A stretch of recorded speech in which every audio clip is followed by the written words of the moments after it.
All right. Hello, everyone. My name is Todor Ialamov. I'm also part of the Candor family. I'm an agent with Candor, and I'm also a real estate investor. I started. I bought my first property. It was a condo in Chelsea back in 2006. It was a 3-bedroom condo that I lived in 1 bedroom. I rented the other 2 bedrooms. I bought it with 0% down payment and lived for, I think I was paying like $100 a month, so almost lived for free. Then I started my own business that was running for a while, and I came back to real estate in 2017. I got my license and I started investing full time. Started with Keller Williams, which I still really like to the day. Besides Candor, I think they're the best realty out there. They're still my second family. Actually, I was Rookie of the Year with them for the whole northern region, and I never look back. I love real estate. I love all the opportunities that come with it, all the different channels that you can make money with it and create generational wealth. My portfolio right now, it's actually closer to 70 units right now, in mostly in Massachusetts, and I own 9 units in New Hampshire.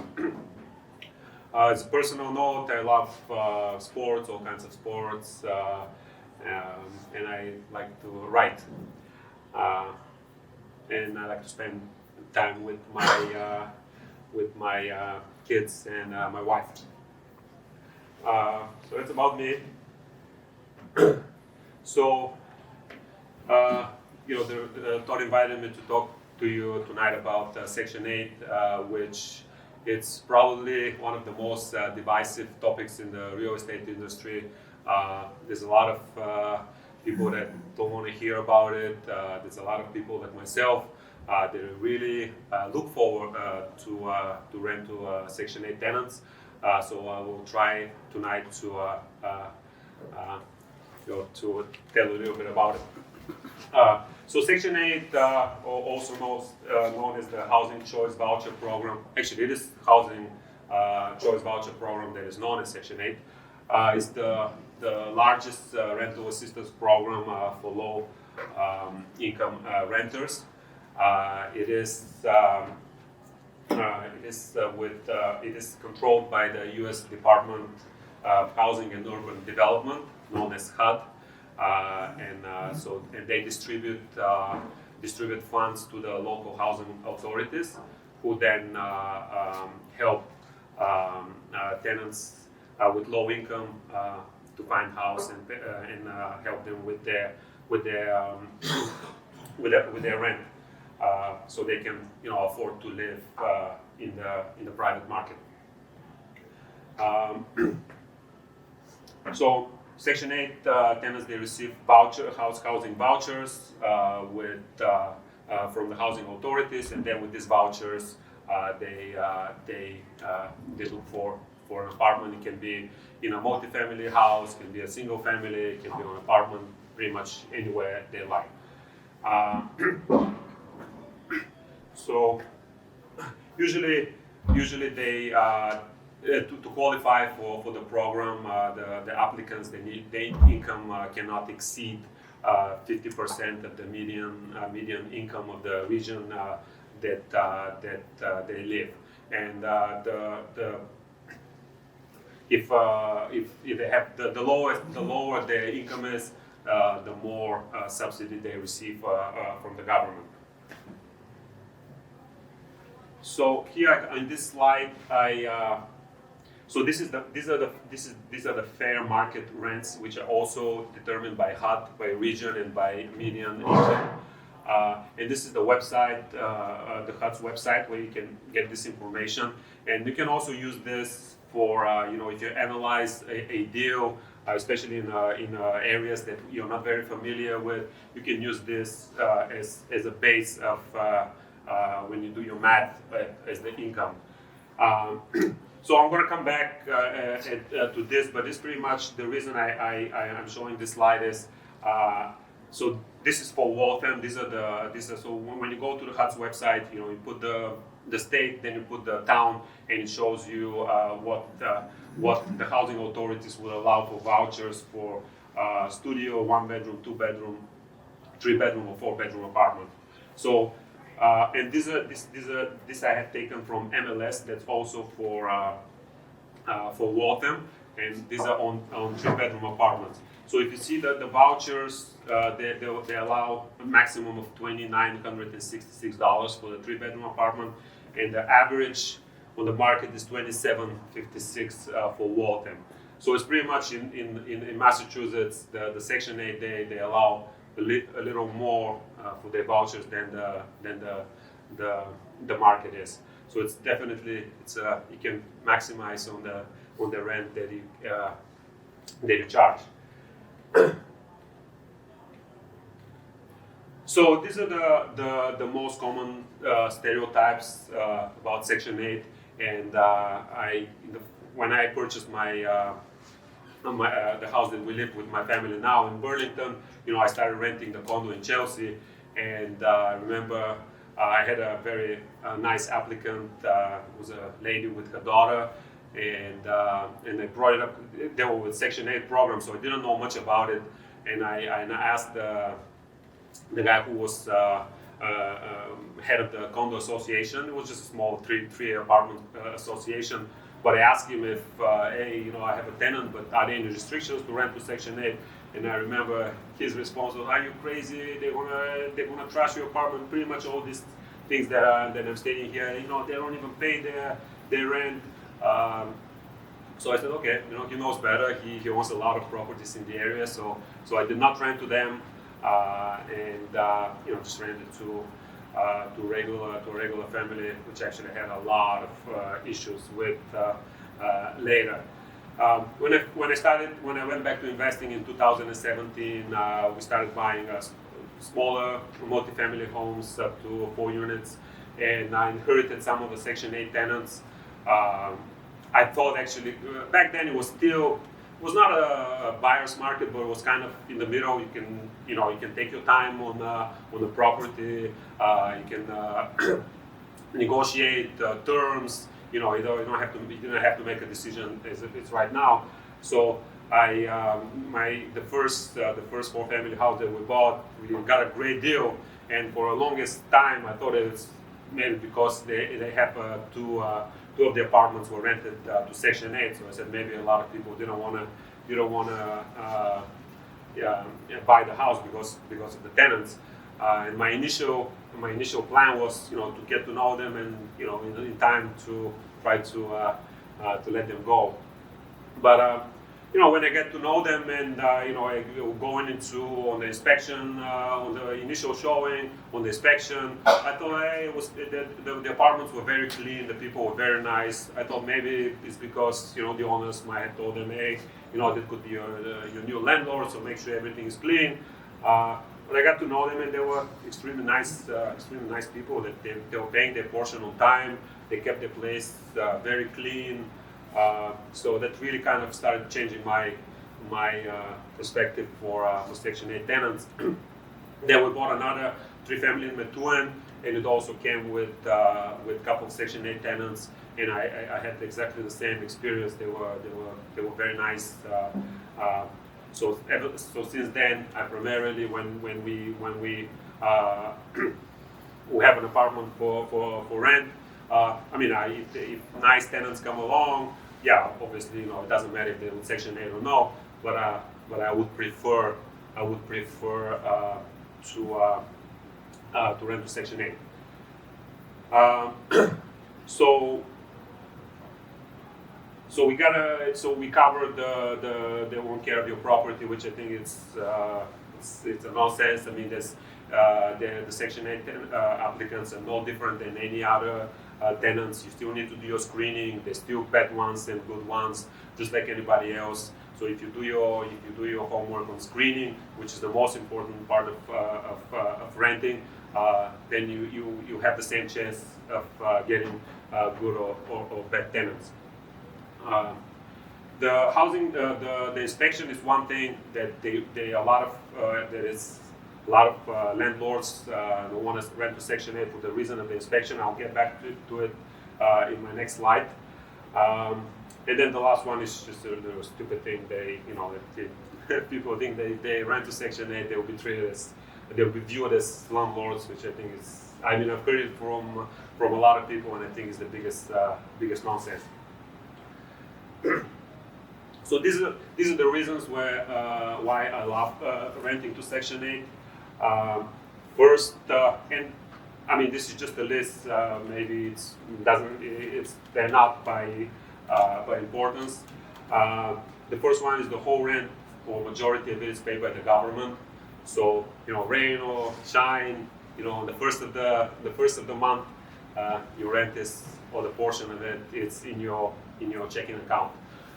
You never, as landlords, one of the things we dislike the most is chase tenants for our rent. I mean, this is the toughest text message or phone call. Hey, where's my rent? Especially if you know that families are struggling to buy groceries, and then here you are asking for money. With Section 8, you don't get this. I mean, it's mostly paid by the government. So is that direct deposit right in the bank account for you? Directly right in the bank account for the first of the month. Yeah. It's right there. For me, the most important is the second one, the shorter vacancies. Vacancies are the biggest expense in the rental market.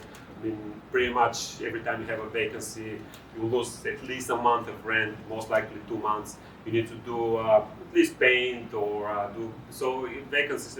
Every vacancy will cost you $5,000-$6,000, which most of the cases might be your whole cash flow for the year. With Section 8 tenants, the vacancies are really low, and it's mostly for the reason that because of their low income, they can be homeowners. It's very hard for them to to qualify for, maybe Joe is a magician here. I'm sure he'll find a way, but it's hard for them to qualify for a loan and become homeowners. So as long as you and nobody likes to move. So if you provide a good clean housing for them, if you answer your phone, if you listen to their concerns and address the issues that they bring to you, there's really no reason for them to move. So for me, this is the most important. This is really cut from your bottom line, the vacancies. And I have tenants in this houses there that I inherited. The first one that we bought, so we've owned it now for 5 years. And the tenants, the Section 8 tenants, were there 15 years before I bought the house. So this is like almost 20 tenants, almost 20 years. They live in the same apartment, and I think that's gold. So it's also recession-proof. So let's say if because of illness or the economy goes down, somebody is not able to pay their rent. They would actually, if a Section 8, if the income changes, so somebody's making less money, the government would just make up for the difference, and most likely if they lose their job, they'll pay in full. So in times of hardship, you're not losing any money. Actually, you kind of make they'll pay the whole portion. With the regular tenants, if somebody loses their job, I mean, they can pay at their rent. You have to evict them, and then it's another big expense. It will take a few months. It's really stressful. So I think when in times of hardship, having Section 8 tenants, it's golden. There's a second layer of screening. So again, to get back to screening, I think I can't stress enough how important screening is when you guys rent your apartments. I made a mistake once that I couldn't rent for a couple of months, and I was so eager that I didn't want to lose any more money on this apartment. So I just, I said, okay, well, the credit is really low, and they said they'll get a job. So I just rented to people without against what the screening was telling me, and I regretted it greatly. So with Section 8, the screening that you do yourself obviously is the most important, but they also they screen the tenants. They keep records on the tenants when you get a voucher. If you've been reported a lot for trouble, you might the applicants might lose their vouchers, and they don't want to do that. So it's really there is a second layer of protection. So to get back to the inspection, this is, I think, the biggest reason that a lot of investors don't want to rent to Section 8 applicants, because when you let's say you have an applicant and you decide to rent to them, then the local housing authority will have an inspection to make sure that everything is up to code. So they would come in the apartment, and they will go they will examine every single item, and then at the end they'll give you a list of things that you need to fix. Now for me, I enjoy this. I like this because especially if you manage your own properties, you don't have you say, okay, I'll do an inspection 2 times a year. But then it's also, there's not really a deadline. There's not really it's only set by you, so you don't see the urgency of it. And also, I'll do it next week. I do it next week, and by the time you know it, there are apartments that you haven't been in for a year and a half, 2 years. So with the housing, with the Section 8, the housing authority, they send an inspector. He comes in, he does everything for you, and they give you a list of the things that you need to take care of. You send it to your handyman or whatever maintenance guy. He does it, then they re-inspect it, and you're good to go. Now, if you have an apartment that hasn't been rented to Section 8, and you have a Section 8 applicant, and so they schedule an inspection, and if the inspector comes and gives you a list of stuff, and some of them are pretty expensive, you don't have to do it. You might say, I cannot afford to do this right now, and you just go to your next tenant. So you're not really obliged to do this repairs.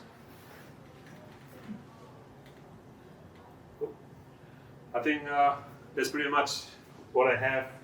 If you guys have any questions, I'll be happy to answer. Yes. What do you look at the most for when you're screening Section 8 tenants? Just the same as a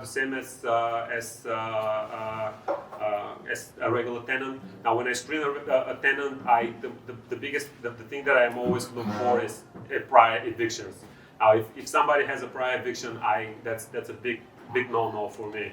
If they have a prior eviction, this means that they have gone through the system. They know there's a lot of professional renters. They know how many months they can get free rent while going through the process. So eviction is the biggest no for me. With Section 8, it's pretty much if somebody had gone through an eviction, most likely they will not renew their voucher. So if you have this protection. You're not looking for income when you screen Section 8 tenants, because actually the lesser income they have, probably the better it is, because the bigger portion of the government will be paying. The credit score is important. You look at the credit score. This means they maintain their payments on time. But the screening, it's for me, it's a lot easier. It's a lot easier than the regular tenant. Hey Todor, on that note, you hit on an important topic that I want to make sure lands, right? So the professional tenant that's a market rate tenant that knows they can play the landlord, right? At least in Massachusetts, with most of the housing authorities, the wait list to get a voucher is really long. And so if there's an inherent incentive by anybody who holds a voucher to pay their portion on time, to keep their case manager happy, to avoid eviction, because if they lose their voucher, that's a really big deal in the state of Massachusetts. And it's, you know, a lot of people are like, well, what if they don't pay their rent? It's like they have more incentive, I think, to pay their portion than even a market rate tenant does. That's something you taught me. No, and it's really resonated with me. No, definitely. You know, they don't want. I mean, if there are idiots there with, you know, obviously in every, doesn't matter Section 8 or not. So there are idiots with Section 8. They don't, you know, they don't realize that if they, you know, act like jerks and they violate their lease, they might get evicted and lose their vouchers. Obviously, you know, there definitely a lot of this. But you know, when you screen tenants, yeah, you want to go by, you want to see credit score, you want to see employment, you want to talk to previous landlords, not the current landlord, because if they don't want them, they say, yeah, they're great tenants, take the lease. But so you look for the landlord prior to there. I know this investors who actually ask to go to their to the places. They take an extra step and say, yeah, we'd love to rent to you, but would you mind if I come and visit where you live right now? I just want to see how you carry yourself in your where you live right now. I think one of the most important thing is when you talk to the people, you kind of see what type of people they are. You get your gut, you listen to your gut feeling. It's most of the times you can tell if they're nice people or not. Yes. When you're going through the screening process of a vacant unit, and you have some applicants that are not Section 8, some applicants that are Section 8, how does the Housing Authority inspection work? Does that happen once and it kind of covers all your Section 8 applicants? And how long does it typically take? No, because they can come from different housing authorities. You can have like 5 different applicants from 5 different local housing authorities. So if you choose, let's say, if I choose you with Section 8, and if I choose to rent to you, then all the Section 8 tenants they'll pass you a bunch of documents that you fill out, then you send it back to the housing authority, and then they schedule an inspection. So it would kind of happen after you would say, yes, I'm going to rent to this person. After you approve them and say, yeah, I'm going to rent to you, then you schedule it after. And that's another good thing is if you have so each Section 8 voucher holder, they have somebody from the housing authority they work with that they're responsible for them. So if you have issues with a tenant, you kind of I forgot what they call. They had a special name, but you can use them as intermediators. So instead of talking directly to the tenant, you can talk to us and bring it up to them. Hey, you know what? They are a little every month. I have to chase them for their portion, or they do this and do that, and they usually work it between themselves, which is really, really helpful. Yes. If you wanted to do a rent increase come the next year, how does that negotiation process usually work? The only difference with the regular tenant is then you have to give them 2 months instead of 1 that for rent increase, and it's pretty much the same thing. Obviously, if they live in 2-bedroom and the housing authority allows $23.99, you cannot increase more than that. Sure. But you submit a request and they approve it or they don't approve it. Then that's actually another great thing about renting to Section 8 is us as landlords. One of the hardest thing is hard call is to call and say, you know what, guys, we want to renew a lease, but it's going to be $100 increase from next year. And that's really hard to do, especially when you get to know the people. With Section 8, even if they're not 100% subsidized, but let's say it's 80%, $100 increase for them is $20. So there's no really a bad, $20. Okay, so they're most, you don't break the bank, and you don't get this, oh man, this guy's, is killing us, and so that's another great thing. Todor, I helped a good friend of mine buy a duplex in Framingham. He wasn't house hacking. He was a straight up investment property. Had 2 in-place tenants. Both were on local, so there were 2 different housing authorities in the area. And he bought the house, and we knew the rents were low. And within 60 days, he gave the 60-day rent increase. Didn't have to communicate to the tenants at all. Went directly to the case managers, and got each side was increased $500. So he improved his cash flow $1,000 within the first 2 or 3 months of with the same tenants, no turnover. He took care of a couple different inspection items, and like it made the numbers. It turned a good deal into an absolutely great deal day one. So. Yeah, just an the rent example of- increase is really it's so much easier than it's Because much they just easier. look up they look up the numbers. Okay, what's the proposed rent amount? What's The house, and the housing authorities, they don't care. They don't It's care. not their money. They don't care. It's, They don't care. So it either meets the criteria or it doesn't, and it gets approved. yeah. Yes. My question was actually related to that. So rent has obviously been going crazy. Do you feel that like the fair market rents have kept up year over year with the? No, they increase every year, and I wish I should have printed. You can go if you go to the HUD's website and you want to take a picture of it. It's actually they show how all these the fair market rents are calculated, and also you can see what was 2021. You can go back and see how I would say probably at least $300 to $300 they have increased since last year. Lowell jumped, so for our apartment building, Lowell had the bigger jumped jump. 10% this year The law has a huge jump. in 1 year. So to Todor's point, it gets reevaluated on an annual basis. It's always the tenant's income. So you see, all the time I receive a letter, in the middle of the year, in the middle of the lease, if somebody's income increased, they decrease the portion of the subsidized portion. And vice versa. If the income decreases, they pay them more money, or maybe in full. Yes. How do you attract Section 8 tenants? Well, when you advertise, you're gonna get a lot of them. But that's actually another thing I should have pointed. There is a website. It's called gosection8.com, and it's very easy. You just register, and it's just like as you put it on apartments.com or Zillow. It's exactly the same way. And actually, you can get a lot of Section 8 applicants from there. Another option that I use personally is I've actually become friendly with the people at the local housing authorities, and because of this guy right here, they'll be my first phone call when I have an apartment coming online. Yes. How did you build that relationship? On their website, you get the emails, you get the administrator names, and I just reached out via email, and that turned into phone calls, and now we're on kind of a first name basis. Yeah, because they have a lot of, especially the elderly. They don't even have internet or they know how to use the internet, but they still go to the local authorities and they check. I think they have some kind of, or a newspaper, but some kind of they publish something that they can. But yeah, that's a great. It's a good way to stand out too, because I feel like I'm sure many people do it, but not the majority do it.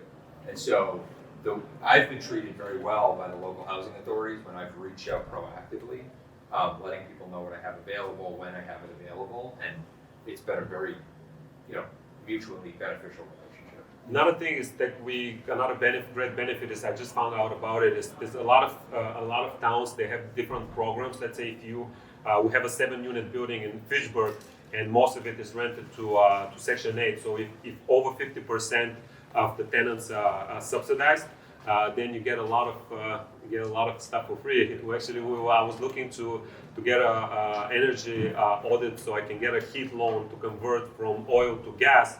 And apparently, this was in Fitchburg is done through MOC, which is another kind of similar to Section 8.